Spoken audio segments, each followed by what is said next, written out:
going into this a little bit further. So the tax exempt bracket. So your Roth IRA, Roth 401k 3B, municipal bonds, which people don't really do now, 529 plan, that's specifically for education, cash value life insurance, that's the IUL, the 7702. All of these are referred to as tax exempt because you're taxed a little bit at the beginning, but as your money grows, you're no longer going to be taxed. Okay, so if you want to withdraw your money, you're not going to be taxed. So your money can keep growing without that coming out. So tax deferred. So that's actually nice because your money can grow faster, right? So you have a higher amount. It's not taxed, so it compounds faster. However, by the time you're ready to withdraw, a larger percentage of money is taken out because you have more money to be taxed at that point, and tax is higher. So tax deferred plans include your regular IRA, SEP IRA, your pensions, like I mentioned earlier, your personal pensions, annuities, all that is tax deferred.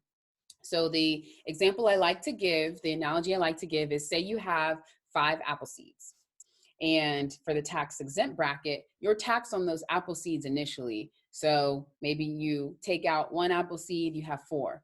Okay, cool. So you're ready to plant freely. You plant those apple seeds, you grow 4 beautiful trees, you harvest hundreds of apples, and you plant the seeds that were in those apples and compound that. So now you have thousands of apple trees that you've grown. By the time you're ready to harvest all those apple trees and just eat them and, use them, make some beautiful jam, some pies and everything, you're not taxed on any of those thousands of trees.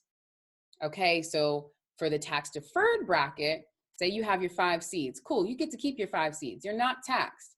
So you plant the 5 seeds, you got 5 trees. Okay, you harvest those apples, you plant all those seeds, you have thousands of trees. Keep it going, keep it going, keep it going. Okay, now I'm ready to harvest. I'm ready to utilize my apple, my wealth, right? Okay, well, now that you're ready to harvest, you're ready to withdraw, you're gonna get taxed on all those thousands of trees now. Okay, so that's the difference. Taxable, this is basically you're being taxed annually. So you're being taxed in your bank account, your mutual funds, stocks, bonds, real estate tax. That's what that is. That's tax every single bracket. That's tax annually. So what that means is that tax, you need to calculate what the inflation will be and what the tax increase will be for 5 to 10 years. Because if you don't, you could run out of money faster than you expect when you retire. So anything that you have that's taxable annually, you need to calculate that into your retirement plan. So that's it for that. Raise your hand or unmute yourself if you have any questions around that.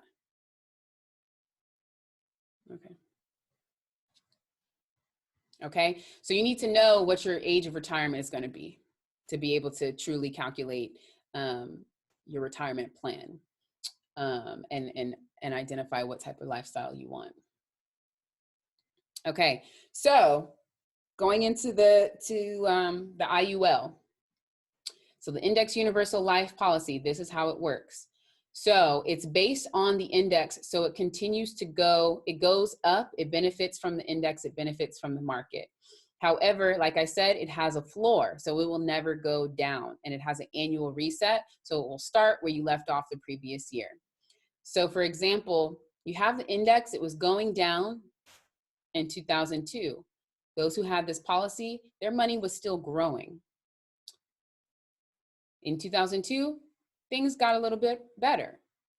So the index increased, the value increased. Therefore, your index universal life policy will also increase because it's based on the index. Boom, 2008, crash, market crash.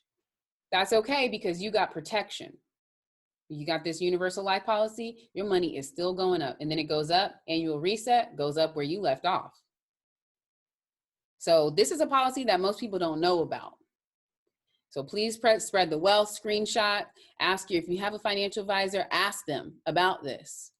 It also has, again, a cash value. So as your money is going up, you can withdraw money without being taxed, without being penalized at any age, at any time. So technically, you can loan money to yourself without being taxed. And then of course you want to put it back in the policy so it continues to grow, right?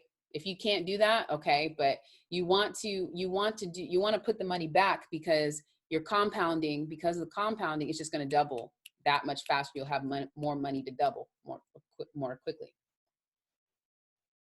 So this is just an example of the power of compounding, compound interest. So say you have a client that opens a tax deferred account at 12% and invests $2,000 a year for 6 years, then stops. So they opened it at 22 years old, stop at 27.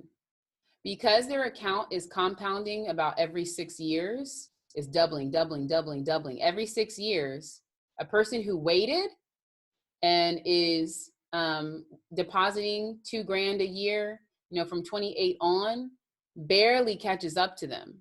That's the power of compound interest. Imagine if this, or compounding, compound interest. Imagine if this person kept depositing $2,000 a year.